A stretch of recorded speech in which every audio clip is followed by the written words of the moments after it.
Hi hello friends, ಎಲ್ಲರಿಗೂ ನಮಸ್ಕಾರ. ರೇಖಾ ಅಡುಗೆ ಚಾನಲ್ಗೆ ಸ್ವಾಗತ. ಇವತ್ತೊಂದು ಡಿಫ್ರೆಂಟಾಗಿ ಈಸಿಯಾಗಿ ಚಿಕ್ಕಡಿಕಾಯಿ ಪಲ್ಯ ಮಾಡೋದು ತೋರಿಸ್ಕೊಡ್ತೀನಿ. ಈ ವಿಡಿಯೋ ನೋಡೋಕ್ಕೆ ಮುಂಚೆ ನೀವೇನಾದರೂ ಹೊಸದಾಗಿ ನನ್ನ ಚಾನಲ್ ನೋಡ್ತಾ ಇದ್ದರೆ ಪ್ಲೀಸ್ ಸಬ್ಸ್ಕ್ರೈಬ್ ಮಾಡ್ಕೊಳ್ಳಿ. ಹಾಗೆ ಈ ರೆಸಿಪಿ ಇಷ್ಟ ಆಯ್ತು ಅಂದರೆ ಒಂದು ಲೈಕ್ ಮಾಡಿ. ಇದು ತುಂಬಾ ಸಿಂಪಲ್ ರೆಸಿಪಿ. ಇದರಲ್ಲಿ ಒಂದು 3 ಥರ ಟಿಪ್ಸು ನಿಮಗೆ ತಿಳಿಸ್ಕೊಡ್ತೀನಿ. ಖಂಡಿತ ಈ ವಿಡಿಯೋನ ಲಾಸ್ಟ್ ಗಂಟನ ನೋಡಿ. ಇದೊಂದು ಊಟಕ್ಕೆ ನಂಚ್ಕೊಳಕ್ಕೆ ಸೂಪರ್ ಆದಂಥ ರೆಸಿಪಿ ಅಂತಲೇ ಹೇಳ್ಬೋದು. ಇವಾಗ ಯಾವ ರೀತಿ ಮಾಡೋದಂತ ನೋಡೋಣ.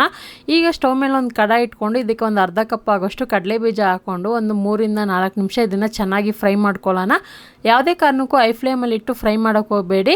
ಐ ಫ್ಲೇಮಲ್ಲಿ ಇಟ್ಟರೆ ಕಡಲೆ ಬೀಜ ಸೀದೋಗುತ್ತೆ ಮತ್ತು ಮೆತ್ತಗಿರುತ್ತೆ, ಅದು ಕ್ರಿಸ್ಪಿ ಬರೋದಿಲ್ಲ. ಅದಕ್ಕೆ ಒಂದು 4 ನಿಮಿಷ ಅಥವಾ 3 ನಿಮಿಷ ಆದರೂ ಮೀಡಿಯಮ್ ಫ್ಲೇಮಲ್ಲಿ ಇಟ್ಟು ಈ ಥರ ಫ್ರೈ ಮಾಡಿ ಆನಂತರ ಇದನ್ನು ಒಂದು ಬೌಲ್ಗೆ ಎತ್ತಿಟ್ಕೊಂಡು ತಣ್ಣಗಾದ್ಮೇಲೆ ಅದನ್ನು ಸಿಪ್ಪೆ ಬಿಡಿಸ್ಬೇಕು.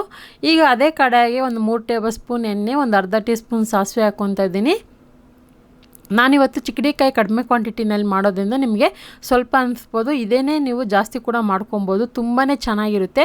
ಒಂದು ಗಡ್ಡೆ ಬೆಳ್ಳುಳ್ಳಿನ ಜಜ್ಜಿಬಿಟ್ಟು ಹಾಕ್ಕೊತಾ ಇದ್ದೀನಿ. ಹಾಗೆ ಇಲ್ಲಿ 3 ಚಿಕ್ಕ ಸೈಜ್ ಈರುಳ್ಳಿನ ಹಾಕ್ಕೊತಾ ಇದ್ದೀನಿ. ದೊಡ್ಡದಾದರೆ 2 ಹಾಕ್ಕೊಳ್ಳಿ, ನಾನು ಚಿಕ್ಕದು 3 ಹಾಕ್ಕೊಂಡಿದ್ದೀನಿ. ಈರುಳ್ಳಿ ಜಾಸ್ತಿ ಹಾಕೋದ್ರೂ ಚೆನ್ನಾಗಿರುತ್ತೆ. ಈಗ ಇದನ್ನು ಹಾಗೆ ಫ್ರೈ ಮಾಡ್ಕೊತಾ ಇದ್ದೀನಿ.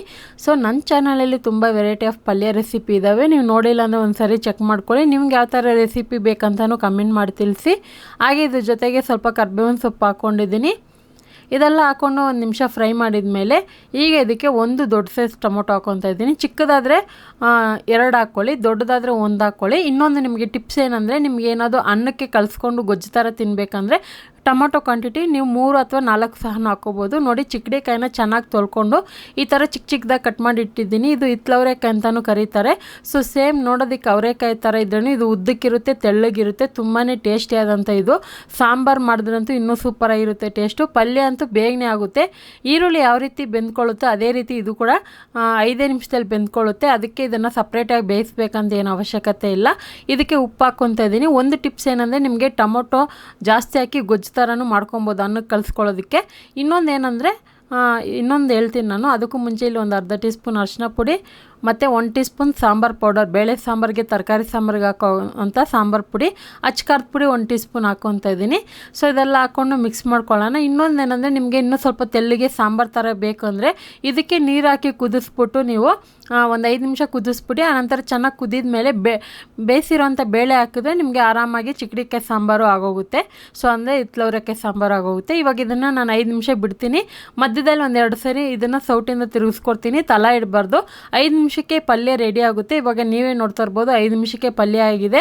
ಸ್ಟವ್ನ ಬೇಯಿಸೋವಾಗ ಮೀಡಿಯಮ್ ಫ್ಲೇಮಲ್ಲಿ ಇಟ್ಕೊಂಡೇ ಬೇಯಿಸ್ಕೊಳ್ಳಿ, ಯಾವುದೇ ಕಾರಣಕ್ಕೂ ಐ ಫ್ಲೇಮಲ್ಲಿ ಇಡೋಕ್ಕೆ ಹೋಗಬೇಡಿ.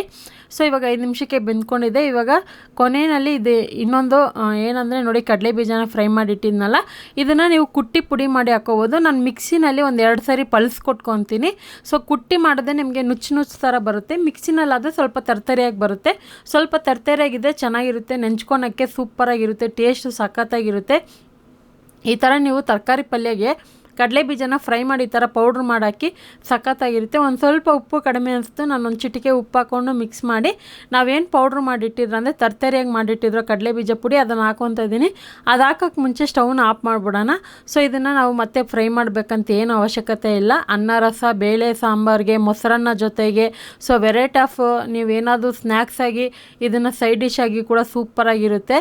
ಸೊ ತುಂಬಾ ರುಚಿಯಾದಂಥ ಒಂದು ಪಲ್ಯ ಅಂತಲೇ ಹೇಳ್ಬೋದು, ಊಟದ ಜೊತೆ ನೆಂಚ್ಕೊಳಕ್ಕೆ. ಸೊ ಆಲ್ರೆಡಿ ನಾನು ಗೊಜ್ಜು ಥರ ಹೇಳ್ದೆ, ಇದೊಂದು ಪಲ್ಯ ಥರ, ಇನ್ನೊಂದು ಸಾಂಬಾರು ಥರ, ಯಾವ ಥರ ಆದರೂ ನೀವು ಮಾಡ್ಕೊಬೋದು. ಸೊ ಒಂದೇ ತರಕಾರಿನಲ್ಲಿ ಈ ಥರ ಮಾಡಿ ನೋಡಿ, ಸೂಪರಾಗಿರುತ್ತೆ.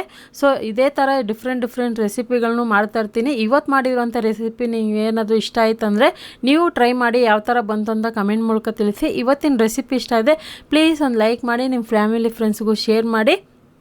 ಮತ್ತಷ್ಟು ಈಸಿ ರೆಸಿಪಿಗೋಸ್ಕರ ರೇಖಾ ಅಡುಗೆ ಚಾನಲ್ನ ಸಬ್ಸ್ಕ್ರೈಬ್ ಮಾಡ್ಕೊಳ್ಳಿ.